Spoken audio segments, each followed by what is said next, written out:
Hey, welcome there to another episode of the Wyck podcast. We're in series 4 right now, food, and this is part 3, I think, and it's about nutrition. Well, nutrition and food are not the same thing. People like to think so, but they're not. For the first time in history, we have an abundance of food because in the past, the lack of food seemed to be a problem. Now we have enough food everywhere. Well, pretty much everywhere. I'm not saying that um, some parts of the world are not doing badly on the food supply. I'm saying that most of the world is uh, well, prob I wouldn't say probably fed, but I would say that there's enough food for them. There's just a horrifying lack of nutrition. And that has to do with the fact that we have so many and it's mass produced. There are a couple of things that really gets the nutrition value of your foods down. And people think it's just processed foods. I hate to tell you, but it's all of it. So basically, everything we have, especially in the Western world, there's a lot of food, but not enough nutrition to get by. So, yeah, that's kind of a bummer. Okay, so first of all, like I said, try to keep away from processed foods. So, what are processed foods? Well, basically anything in a box or a can or a bag. Most of these things are highly processed. When you look at the ingredients list and you're looking at ingredients that do not trigger the word food in your mind immediately. See, because I live in the Netherlands. In the Netherlands, we have the European Union, and then there are E numbers. So these are this is stuff that is well basically accepted by the European Union as either a foodstuff or something that is acceptable in certain amounts in foods. So not all E numbers are exactly food. Some of them are known toxins, known stuff that is really not good for you, but there's an allowable amount because it has to do something either with the preservation or it makes making the food easier. So it's all about money, right? If you get the money down on producing your foods, you can have lower prices. This is not based on our price level at the moment, I'm afraid. So processed foods, uh, I think that's clear. Anything that doesn't pop up as something you recognize as food. If I see E340, I don't immediately go, "Oh, that's I don't know, ground up pepper that is made up with this and this and that." I don't know what it is, E340, but I know they're not exactly ingredients that should be in food because food, when it comes down to it, that's just um, things you can find in nature. So, um, fruits, vegetables, seeds, nuts, and meat. Yeah, some people eat meat. And I don't think there's anything wrong with that, especially if you see what the animal protein that seems to do a lot of good for a lot of people. So this is recognizable as food. However, these foods are also highly compromised. They're compromised through a number of things. especially when you talk about your fruits and vegetables. Then you have to deal with stuff like toxins that they spray on the plants to keep pests away. So insecticides, but also other stuff. There's a lot of stuff we don't know about that they use to keep pests away, which can be any kind of pest. So it's not per se an insecticide every time. But this is chemical stuff. This isn't this is not accepted as a food stuff, but still it comes into the fruit, into the vegetable, and also into the land. And most of the animals that we eat, or the animals that produce like milk and cheese and that kind of stuff, they also eat the greens that are compromised by these goods. So that's one thing. The spraying. There's a couple of other things you have to take into account, and that is a bottom depletion. A lot of our fruits and vegetables are now grown over and over again on the same land, which means that this plant requires a number of certain types of nutrition itself. So it takes that from the bottom, and when you do that over and over again, these types of nutritions will be depleted at some point. Well, that means if you put a new crop on it, it might produce fruit and vegetables, but not with the amount of nutrients that we need. So there's another problem.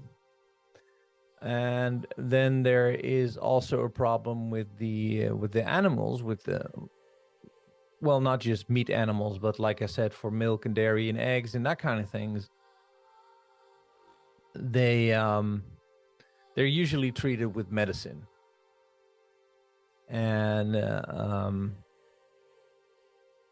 these are not easy to break down, especially when they get deep into the animal or regularly. And so we eat these medicine when we eat the meat, but also the eggs, and we drink the milk, and we use the milk for a buttload of other things. So that's how we get this stuff into our systems as well. And then there is another problem, which comes back to fruits and vegetables again, but also to meat products, I'm afraid, and that's genetic engineering. So animals and plants are genetically engineered to do what they're supposed to do, namely get a certain production value. However, it doesn't mean that it will get the same nutritional value. And I don't know, this is not even conjecture, I don't know if this is properly monitored, but I fear there are some steps in bettering that to be made. So overall, you could say we have processed foods and non-processed foods, and they all have their problems, and they all seem to have reduced nutrition in them. And then there's the fact that they carry a lot of stuff that we don't want. So insecticide, pesticide, that kind of thing, antibiotics from the meat, comes in the eggs as well, and in the milk. There are a number of problems. So these are things that need to be broken down by our bodies as well. And we need extra nutrition to do so. So we're getting lower amounts of nutrition, and we're getting values of other stuff that needs nutrition to be broken down. So in the end, my question would be, how much nutritional value do you really have consuming what you eat right now? And even if you're on a vegan diet and don't touch any of the processed food, then still it could be a problem. If only because you are ruling some things out as a vegan, and some vitamins and minerals are very hard to acquire with a vegan diet. So these things are hard.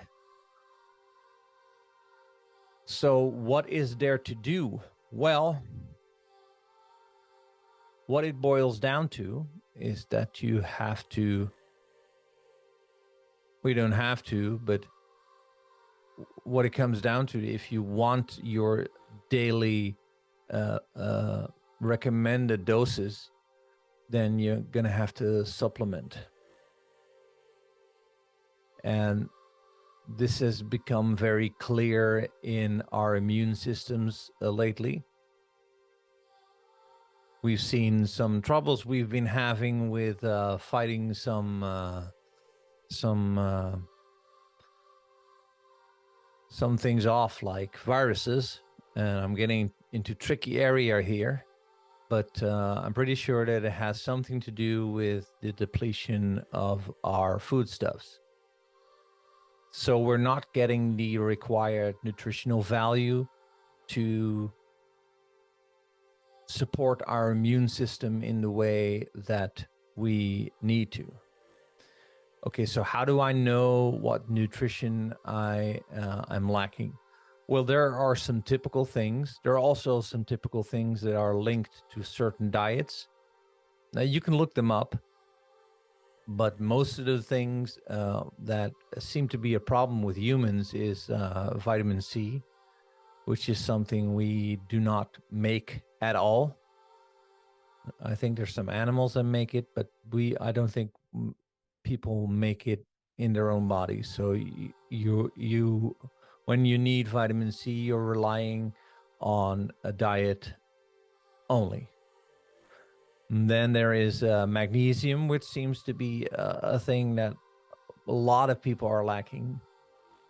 Vitamin D3 is one of these things. Zinc and vitamin D3 and zinc, they work together.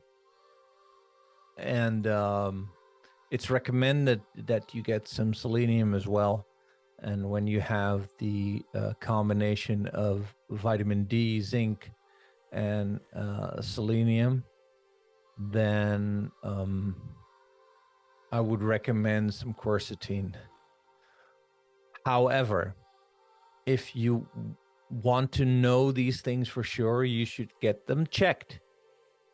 Check where your nutritional values are in your body, and see if you have any challenges. And I would always recommend checking it, not just going out there and buying stuff and just taking it wildly, because that could result in health issues as well. So you're fixing something on one point, and then and the other side you're breaking something down. So make sure that you know what your challenges are, and then you can go and fix it. You can do this with a physician or a therapist. There are many people that have a number of ways to check these things, and I would also always recommend to do this. Okay, so how do we end up in this this position where nutritional values are low? Well, that's obviously mass production, and I strongly feel that it has something to do with the whole global agenda as well.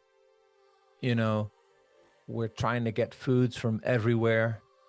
If you go to my local supermarket here, it's, you know, meat from Argentina, beans from Israel, fruit from Costa Rica, whereas well, a lot of fruits can be easily grown here, a lot of vegetables can be easily grown here, meat can be done locally.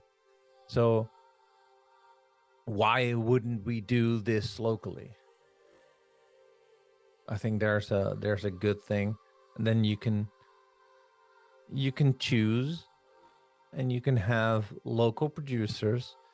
You also reduce the carbon footprint, which is something I do not strongly believe in.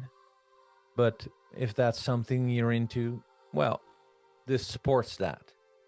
So there's a thing. And also checking yourself, making sure that you're getting the right nutrients. Because I'm not saying that everybody's deficient, but a lot of us are. I know my challenges, and I'm working on it every day. I get checked, I'd say, bi-monthly, and then I know what's going on. So that's nutrition for you.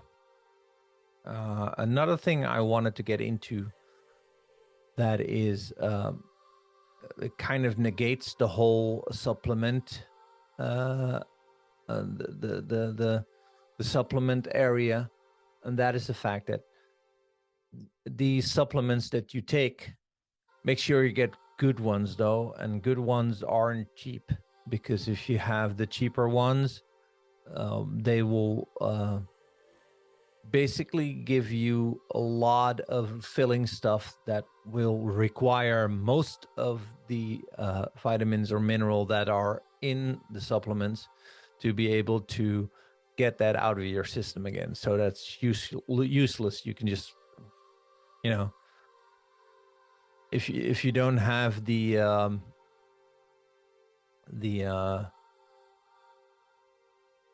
if you have trouble taking them in a timely manner, then you might as well buy the cheap ones and throw them in a toilet right away. They'll save you the trouble, you know, or you can just not buy them and save yourself the money as well. But get good ones, get good ones. And what seems to be missing when you're taking these supplements is the actual fibers that are in the foodstuffs that are supposed to have these vitamins and minerals in them. So if you were to eat something that should be high in zinc, for instance, that would be a good time to take zinc, because then you get best of both worlds. And it's kind of weird, but you know, it's a natural thing. These things work together. If you have the actual fruit or the actual dairy or the actual vegetable, and then you get the nutrients that are actually supposed to be in there, it always works better than just getting the supplements. So that was a bursting bubble considering nutrients. Also, if we look at the intergalactic area, I think we're slowly moving out of that thing. We're slowly moving out of our traditional food system. I know that a lot of people are becoming pranic now. They reduce their food intake enormously, and some of them don't even drink fluids. It sounds weird, but it's possible.